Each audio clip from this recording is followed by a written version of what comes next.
Welcome back to another episode of Truly Hoops, where we're truly all about NBA basketball. If you haven't subscribed already, hit that subscribe button. If you are liking the content, we're only just getting started over here. We're going to be uploading every single day, so make sure you show some love. And today I woke up thinking, are we in some crazy dream? Like, is this even real? Because these NBA playoffs has been, something that we haven't even seen before. So many injuries.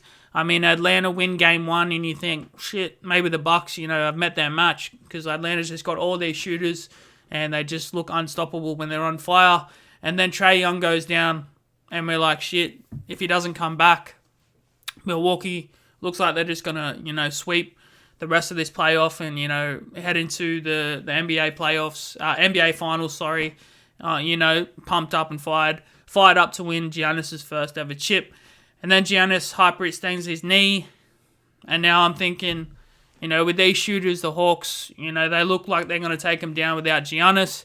I mean, it's just crazy. I can't really wrap my head around what's happening. And now it looks like, Trae Young might not even be back. And, Giannis might not even be back either.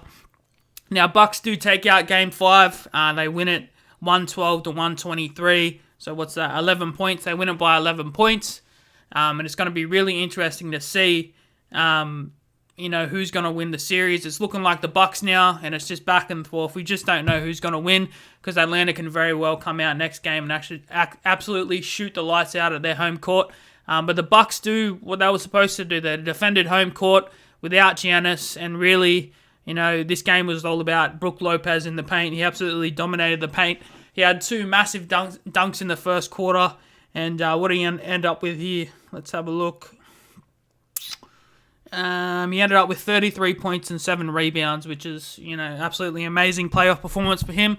And I think sometimes we forget actually how good he can be. When you got Drew, Middleton, and Giannis there, he sort of has to play, his role rather than be, a standout in the team. But it just goes to show that he once was an all-star and he can still play. And he's, renowned. I still regard him as one of the best bigs in the league, and he's very, a very good defender and an underrated defender. And, I think Milwaukee's one of the best defensive teams in the league when they really get it right. And Brook Lopez is definitely a big part of that. Middleton also showed out. So did Drew Holiday. Drew Holiday had 13 assists and 25 points. And Middleton had 26 points and 8 assists and 13 rebounds. And they both shot about 50% from the field. So that's what they're going to do to move forward. Really, on paper, Milwaukee should win this series. I mean, they have the 2 All-Stars, whereas Atlanta only have the 1 All-Star in Trae Young. And, Drew Holiday, again, was a defensive beast, as he always is. He had, a couple of crucial steals and really set the tone for them. Middleton made his shots, which is what they're supposed to do. When your key players out, you need those players to step up. So really, on paper, I believe that Milwaukee should go to the finals. It's just a matter of, both these teams are riding on their key players to get back. I think it's more likely that Trae Young will be back. I mean, if he's going to come back, he needs to come back the next game. Otherwise, I think Milwaukee will win, but we just never know. As I said, Atlanta is stacked with shooters, and that's what they did in this game as well. I mean, they pretty much just sat outside the three-point line and just shot away. It's a make-or-miss league. If they make their shots, they're most likely going to win. If they miss their shots, they're not going to win. And Bogdanovic, 28 points, 5 rebounds, 4 assists. What did he shoot from 3? 7 from 16. So he's just letting it fly. And he's probably been told by coach to just go out there and shoot the lights out. And that's what he's doing. So 26 points from him. Herder had a quiet night with only 8 points. And Lou Will, 17 points. We probably could have done a bit better. But, he's not brought there to bloody shoot the lights out. He's brought there as a backup, so, you can't really say much about Lou Will. We know what he brings to the table. He's an elite scorer. Can he do it like Trae Young can? Probably not. Once in his career, he probably could, but, you're going to get at least 15 points from Lou Will every day. So he's done his job. John Collins pitched in there with 19 points and 8 rebounds with 3 assists. I thought Cam Reddish played really good defensively. I didn't know how much of a defender good of a defender Cam Reddish was until I saw him play the other night, but, he backed up his defensive and pitched in with 7 points and 4 rebounds. Danilo Gallinari just keeps bloody putting the ball in the hole, doesn't he? He's not very athletic, but, he can put the ball in the hole, he can shoot. I know a lot of teams are after him. I know the Lakers were after him in the offseason. Probably had to pay overs for him, though. But Atlanta picked him up, and he's doing his job. I mean, 19 points off the bench. What did he shoot from 3? 2 from 4. He's always going to give you 2 or 3, threes and, do his job. But moving forward, as I said, it's just really depending on these injuries. I mean, that's what's gotten the Suns so far through to the championship. The bloody last hurrah. I mean, they've stayed healthy throughout the playoffs. They did have that scare with Chris Paul's shoulder. But, they've come healthy and they've shown that they can put together, a healthy team.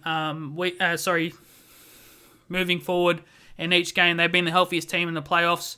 I mean, we've seen all the big guns go down, the Lakers, the Clippers without Kawhi Leonard, the Nets without Harden and Kyrie. So it's really been a season where the healthiest team is going to win this championship.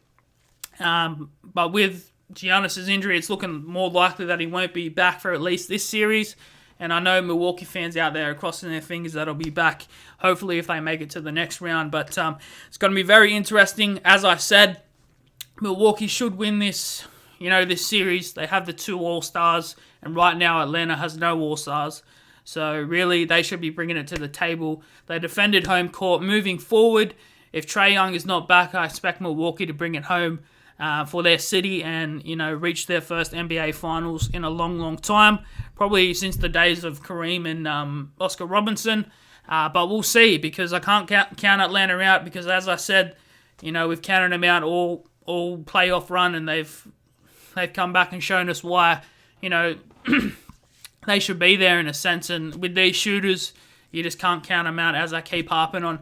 But let me know in the comments if you think Milwaukee's going to take it home next game, or Atlanta can come back. Will it go to a Game 7? Will Giannis come back? Will Trae Young come back? These are things that we just don't know. I haven't really read the updates on the injury reports and stuff like that. But I'm hoping that they can both come back, so we see a healthy, Atlanta team and a healthy Milwaukee team, and they can battle it out with their best players and see who really wants this championship. Because the Suns are waiting. The Suns have arrived, and they're waiting for an opponent. So, it's going to be very interesting to see which team can put it all together and go on a fantastic championship run. Let me know in the comments what you guys think. Subscribe to the channel if you are liking the content. And it's been your boy Jay from Truly Hoops, and we'll catch you guys on the next one. Thanks, guys.